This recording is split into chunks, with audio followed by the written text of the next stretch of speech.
Howdy. Welcome to my shop. My name's Ron and I'll be your host for the next 10 minutes or so. Being a fourth generation carpenter, wood is that's my language.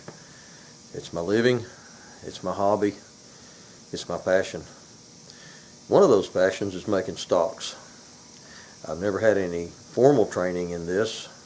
I just wanted to put a piece of wood on a gun one day, and I seemed like that'd be a pretty unique challenge, so I tried it. And been going at it ever since, but honestly, I owe a lot of my success to my customers, my friends that have suggested this or that, different ways of doing it to produce a better outcome. And so I appreciate them. I owe them a great deal. The finish that I use was suggested by a friend of mine that owns a gun shop in Georgia, a guy named Dan. I've been friends with him for many years, and I owe him for that knowledge. So I don't suggest that my way is the only way. That's just not the case. I picked up my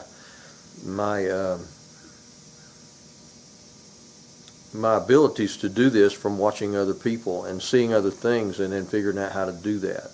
So it's a process. Some ways are better, cleaner, faster. They require less effort. On and on it goes. And I'm open to learning new and better ways. I'm always looking for that. My grandfather used to say, never let a day go by that you don't learn something. So when I do, I'll often look up, thanks, Pop, because no matter how old you get, you still need to be learning new things. So come on in, see what's going on today. Good morning. Today I'm going to be cutting up the stock off of a Model 12 Winchester and adding a butt pad, 1-inch thick Pockmeyer instead of a hard pad. This is an fine old 20 gauge Model 12. It's in great shape. Bluing is just excellent on it. It's just the man wants it a little more pad to it. So the first thing I want to do, I'm going to put a little tape on it. The length of pull needs to be 14 inches, which is what it was originally. This tape does 2 or 3 things. One, it lets me see my mark where I'm going to cut it, and 2, it protects the grain as I'm cutting this with my chop saw. It keeps the grain from flaking away.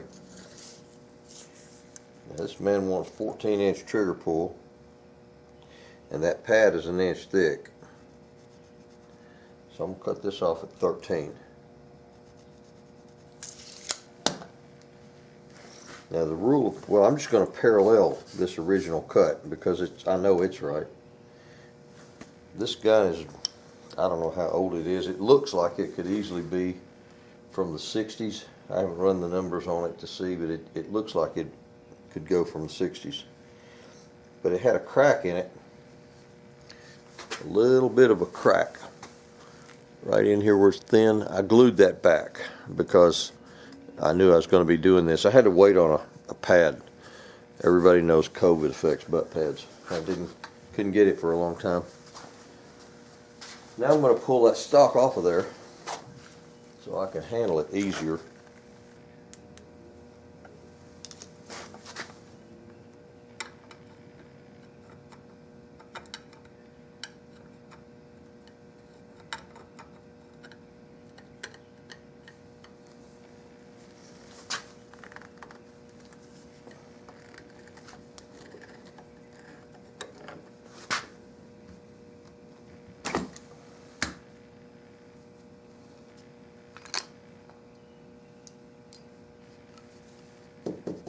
This stock is thicker back here in the back than it is at the wrist, so I had to shim this up to lift this so that this is a square cut back here.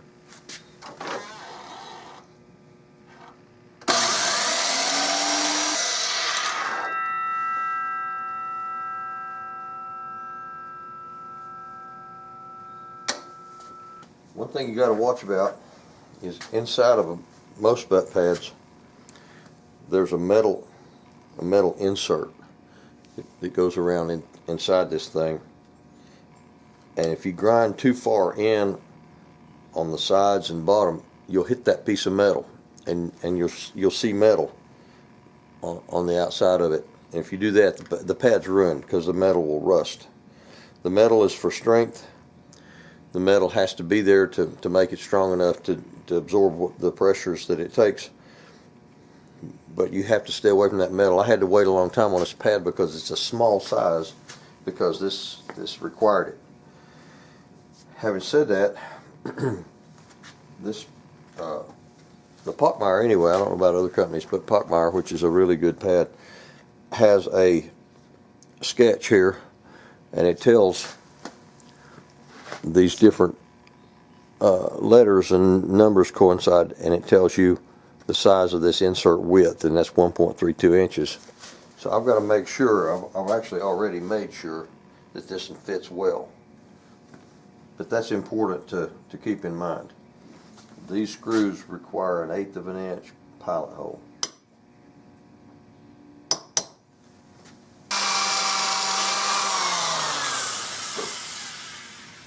It's 2 7/8. You can measure center to center, or you can measure edge to edge. Left side of that hole to the left side of that hole is the same thing as from the center of that hole to the center of that hole. It's the same. Right to right, left to left, center to center. Same thing. Measure twice, cut once. 2 7/8.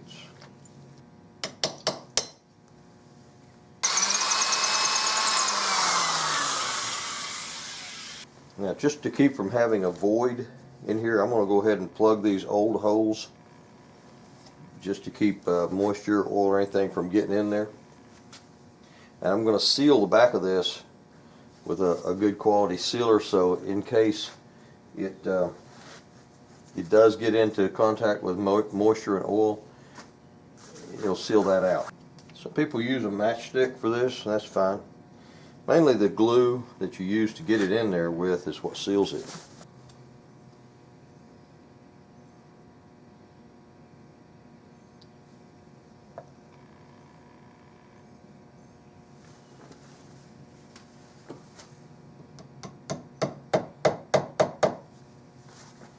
I'm going to let that dry a few minutes. Good thing about super glue, it dries fast.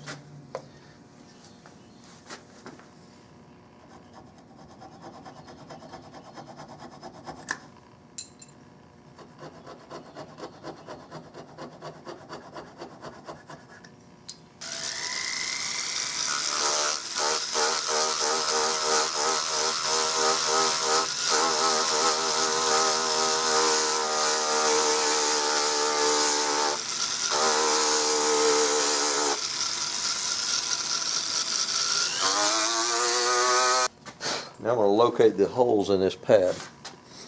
They give you holes in the back, but there's nothing cut in the front. What I do is take a sharp, like a awl, and just go in the middle of that hole,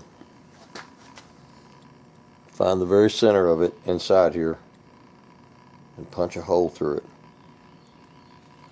It'll leave a mark. When you pull it back, there'll be a little imprint. Come on, camera. Yeah. See it? See a little hole mark right there? Take a razor blade. Use one of these little safety things. And cut a little tiny, just a vertical little slit right there.